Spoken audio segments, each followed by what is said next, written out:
దేశంలో నిత్యావసర వస్తువులపై పెరుగుతున్న అధిక ధరలను అరికట్టాలని సిపిఐ జిల్లా కార్యవర్గ సభ్యులు ఆర్ అంజయ్యాచారి అన్నారు. కేంద్ర ప్రభుత్వం అనుసరిస్తున్న ప్రజా వ్యతిరేక విధానాలపై ఉద్యమించాలి.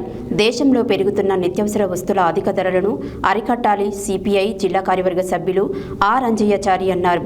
సిపిఐ పార్టీ కార్యాలయంలో శుక్రవారం సిపిఐ పార్టీ నాంపల్లి మండల కౌన్సిల్ సమావేశం మండల కార్యవర్గ సభ్యులు కోరె సత్తయ్య అధ్యక్షతన నిర్వహించారు. దేశంలో నిత్యావసర వస్తువులపై పెరుగుతున్న అధిక ధరలను అరికట్టాలని సిపిఐ జిల్లా కార్యవర్గ సభ్యులు ఆర్ అంజయ్యాచారి అన్నారు. కేంద్ర ప్రభుత్వం అనుసరిస్తున్న ప్రజా వ్యతిరేక విధానాలపై ఉద్యమించాలి. దేశంలో పెరుగుతున్న నిత్యావసర వస్తువుల అధిక ధరలను అరికట్టాలి. సిపిఐ జిల్లా కార్యవర్గ సభ్యులు ఆర్ అంజయ్య అన్నారు. సిపిఐ పార్టీ కార్యాలయంలో శుక్రవారం సిపిఐ పార్టీ నాంపల్లి మండల కౌన్సిల్ సమావేశం మండల కార్యవర్గ సభ్యులు కోరె సత్తయ్య అధ్యక్షతన నిర్వహించారు. ఆర్ అంజయ్యాచారి వాల్ పోస్టర్ ఆవిష్కరణ చేశారు. బద్లావ్ జరూరీ హై మార్పు కావాలి అనే నినాదంతో సెప్టెంబర్ 1న చలో ఢిల్లీ కార్యక్రమాన్ని జయప్రదం చేయాలని పిలుపునిచ్చారు.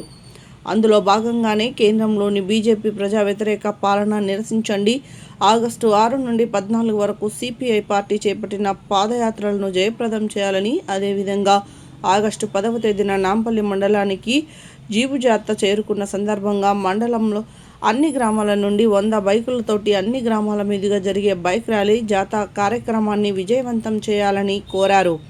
ఈ కార్యక్రమంలో మండల కార్యదర్శి సుధనబోయిన రమేష్, సహాయ కార్యదర్శి నేతాళ్ల రాజు, మండల కార్యవర్గ సభ్యులు ఊరిపాక వెంకటయ్య, నేరెళ్ల సైదులు, దండిగ వెంకటయ్య, ఏవైఎఫ్ మండల కార్యదర్శి చెన్నోజు వెంకటాచారి, రేవెల్లి సర్పంచ్ బట్టు శ్రీను, ముఖ్య నాయకులు గిరి, స్వామి, కానుగుల మహేష్, బుసిపాక ప్రశాంత్, పార్టీ నాయకులు తదితరులు పాల్గొన్నారు.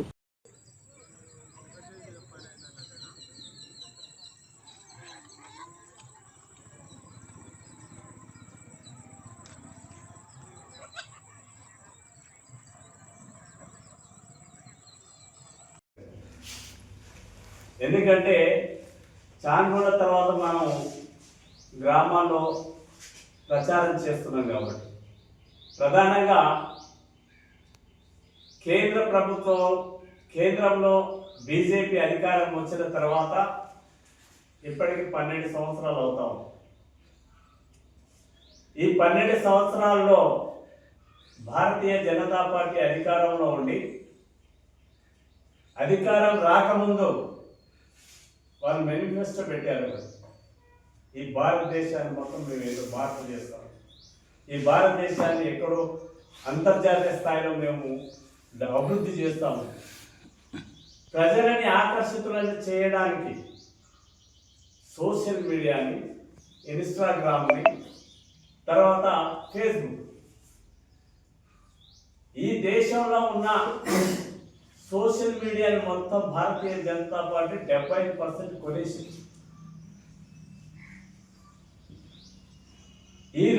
ఈ దేశంలో ఉన్న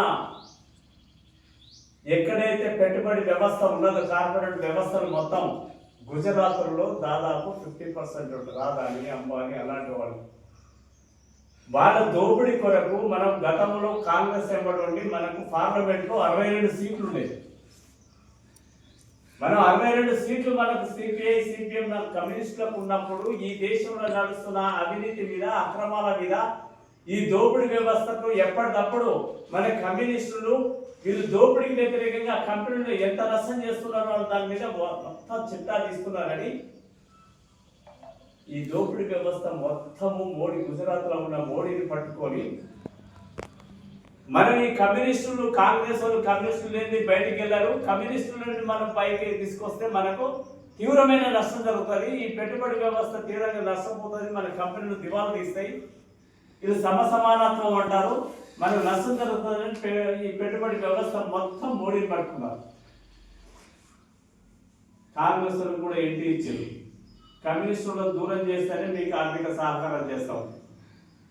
వాళ్ళు దానికి ససేమీరా అనే వరకు బీజేపీని టోటల్గా సోషల్ మీడియా తోటి బీజేపీ అక్కడ ఉన్న గుజరాత్ని భూతద్దంలో చూపించినట్టు మొత్తం సోషల్ మీడియాలో ప్రతిరోజు మోడీ ఇట్లా చేసేది గుజరాత్ని ఈ భారతదేశం మొత్తం కూడా ఈ అర్థంలాగా చూపిస్తామని పెద్ద ప్రచారం చేశారు. చేసే చెప్పారు సంవత్సరానికి 2 కోట్ల ఉద్యోగాలు ఇస్తా ఉన్నారు. కార్పొరేట్ వ్యవస్థను గవర్నమెంట్ వ్యవస్థలో చేస్తామని చెప్పారు. ఒక్కటన్నా చేసిన చరిత్ర లేదు భారతీయ జనతా పార్టీ 12 సంవత్సరాల నుంచి. 2 కోట్ల ఉద్యోగాలు సంవత్సరానికి 2 కోట్ల ఉద్యోగాలు ఇస్తా అంటే ఇవాళ ఎన్ని కావాలి? 12 రోజుల్లో 24 కోట్ల ఉద్యోగాలు రావాలి. అలాంటి మాటలే తప్ప ఈనాడు ఎందుకు నిరుద్యోగ సమస్య పెరుగుతుంది? ఓన్లీ ఒక తెలంగాణనే సంవత్సరానికి 4 లక్షల మంది ఇంజనీరింగ్ చేసిన వాళ్ళు వృధాగా ఉన్నారు. సంవత్సరానికి 4 లక్షల మంది ఓన్లీ ఒక తెలంగాణ.